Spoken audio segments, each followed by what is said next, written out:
Vision 2030, Baba. Do you know the update? You are still distracted by your partner's mood swings and you're still wondering if it's worth bringing them blue seat.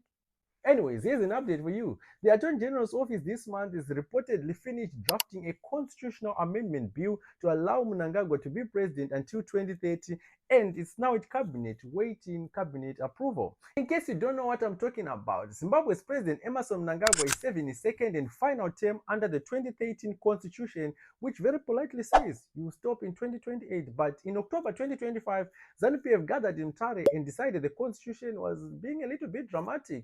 The party resolved to amend it so the president stays until 2030.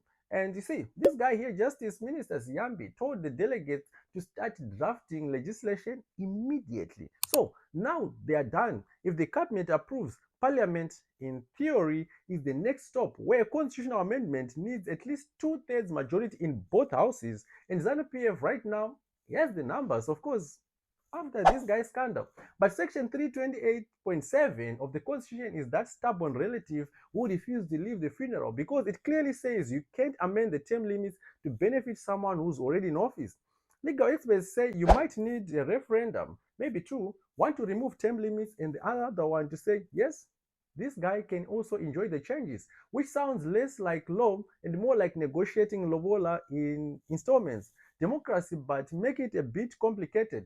Inside ZANU-PF itself, things are not exactly peaceful right now. Rallies have become dramatic, names are being called and actions are wearing revealing regalia. Hopefully it's not a distraction from the actual things happening. Meanwhile, Chief Justice Luke Malava, who benefited from a 2021 amendment to retire at 75 instead of 70, is confirmed to step down on May 15, 2026, meaning a new Chief Justice will be appointed by that same administration navigating this whole 2030 drama. So, here we are.